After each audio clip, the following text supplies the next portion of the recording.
So guys I got this laptop.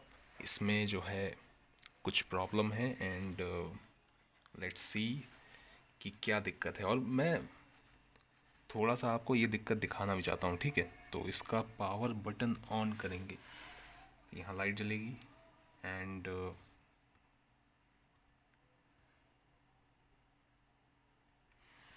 Okay, तो इसमें light जल गई है। तो ये लिख के आएगा, उसके बाद लिख के आएगा windows IE32 boot OS is failed. ठीक है, ओके करेंगे और internal EFI shell boot failed. तो सब कुछ फेल ही फेल हो रहा है इसमें। और बूट मैनेजर पे अगर जाएंगे तो यहाँ पे विंडोज़ दिखा रहा है EFI, इंटरनल EFI शेल दिखा रहा है, ठीक है। तो ये शेल भी जो है फेल हो रहा है। तो आप में से कुछ लोग सोचें कि ठीक है, ये जो है शायद विंडोज़ करप्ट हो गई है, हम जो है बूटेबल पेन ड्राइव बना के विंडोज़ को फिर से इंस्टॉल कर सकते हैं। तो ये देखिए, ये मेरे पास एक बूटेबल पेन ड्राइव है। मैं इसको यहाँ पे ऐसे लगा देता हूँ।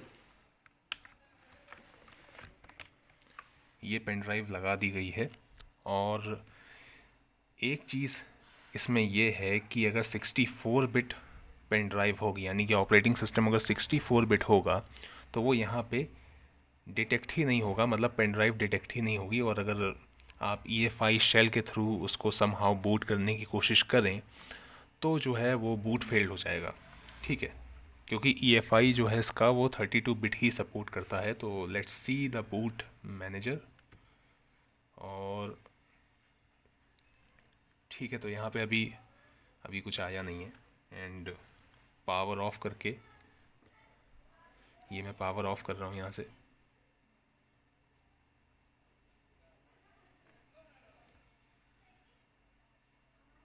तो पावर ऑफ होने में ये टाइम लगा रहा है।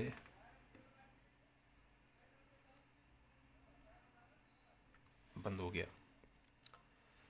अब इसको एक बार मैं पेन ड्राइव को निकाल के फिर से लगा देता हूँ, ताकि ये पेन ड्राइव अगर सही से ना लगी हो तो अब सही से लग गई है।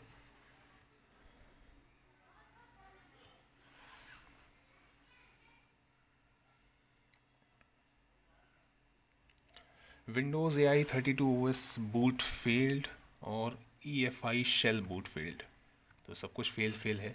और हम बूट मैनेजर पे जाते हैं। ओके, तो पेन ड्राइव अभी भी डिटेक्ट नहीं हुई है। आई गेस मैंने शायद इसमें 64 बिट ऑपरेटिंग सिस्टम डाल दिया, ठीक है। तो अब मैं फिर से बूटेबल ड्राइव नहीं बनाऊंगा। हाँ, मैं एक चीज़ आपको ये बता देता हूँ, अगर मैंने बनाई भी होती और यहाँ पे सैनडिस्क लिख के आ भी गया होता तो भी वो फेल हो जाता, और फेल हो भी रहा था। अब इसका रीज़न क्या है और इस चीज़ को कैसे फिक्स किया जाए। तो यहाँ पे क्या है, ये जो कंपनी है ये आईबॉल कंपनी है, और इनके बायोस में ही बग है। यहाँ पे रियलिटी ये है, अगर आपको ये लग रहा है कि आपकी हार्ड ड्राइव करप्ट हो गई है या फिर ऑपरेटिंग सिस्टम करप्ट हो गया, तो ऐसा नहीं है। तो इसको ज़रा यहाँ से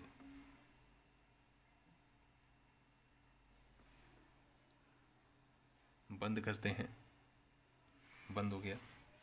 और जैसे ही ये पावर ऑन होगा मैं F1 की दबाऊंगा, ठीक है। F1 से ये बायोस पे नहीं जाएगा, F1 से ये वीडियो सेटिंग पे जाएगा बायोस की, कि आपको PCI रखना है या AGP रखना है। अब इसका कोई रिलेशन तो है नहीं जो बूट फेल हो रहा है हमारा, लेकिन आप देखिएगा, ये मैंने F1 दबाना शुरू कर दिया, बट ये गया नहीं वहाँ पे।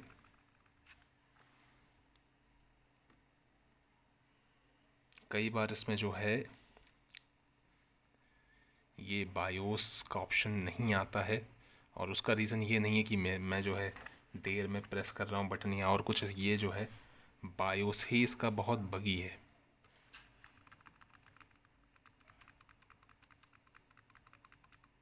ये देखिए आ गया। और अभी मैं क्या करूँगा, PCI को PCI ही रखेंगे, बस एंटर दबा देंगे, और कोई चेंज हम सेव भी नहीं करेंगे, डिस्कार्ड कर देंगे स्किप दबा के। तो ये मैं स्किप दबा रहा हूँ। और ये देखिए,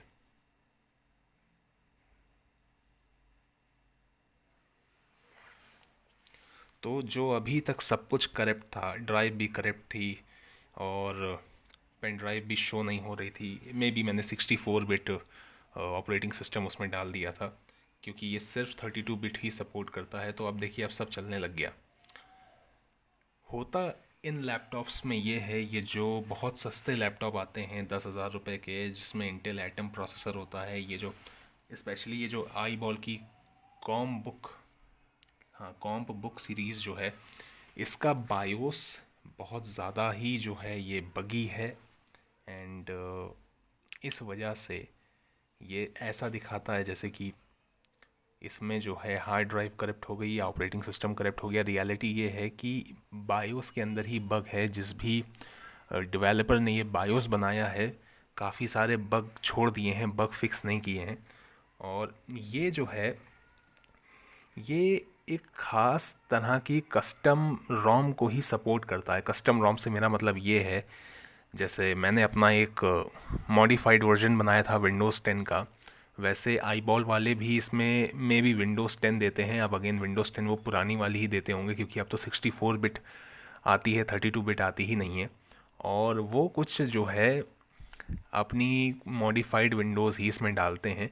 अब इसका जो बायोस है वो बाय डिफ़ॉल्ट उसी मॉडिड फाइल्स को ही सर्च करता है, और जब उसे वो नहीं मिलती है तो ये यहाँ पे बूट फेल दिखाने लगता है।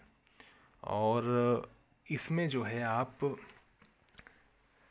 मैं क्या कहने जा रहा था, हाँ 64 बिट अगर आप ओएस डाल देंगे तो वो तो पेन ड्राइव ही फिर शो नहीं करेगी। EFI कभी कभी खुलता है, कभी नहीं खुलता है, बिकॉज बायोस इसका बहुत बगी है।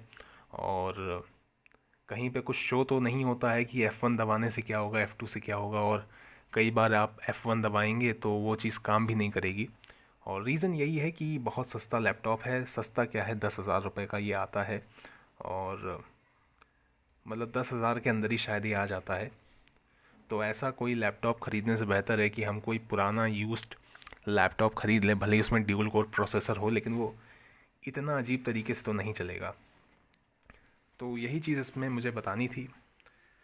तो इस तरह के अजीब से लैपटॉप से बचें, क्योंकि इनमें बहुत सारी दिक्कतें आ जाती हैं। हो सकता है आगे चल के इसका बायोस ही करेक्ट हो जाए। ऑपरेटिंग सिस्टम में कुछ ना हो, विंडोज़ में कुछ ना हो, बायोस ही आगे चल के अगर करेक्ट हो जाएगा, तो बायोस को सॉल्व करने का एक ही तरीका है कि फिर सर्किट बोर्ड को बाहर निकाल के उसमें से जो है चिप को निकाला जाए, और प्रोग्रामर से जो है वो फ्लैश किया जाए दूसरा बायोस, और तब उसको डाला जाए। नहीं तो और कोई तरीका इसमें है नहीं। और वो बहुत ही मतलब थोड़ा कह सकते हैं क्रिटिकल प्रोसेस हो जाता है। और यही है, अब जो है इसमें ज़्यादा कुछ किया नहीं जा सकता। तो अगर ख़रीदने जा रहे हैं तो उसको अवॉइड करें। बहुत ही, एक तो आज के टाइम पे किसी काम का नहीं है, 2 GB रैम इंटेल एटम क्या ही कर पाएंगे, मतलब वेब ब्राउजिंग भी नहीं होगी इसमें। तो यही है।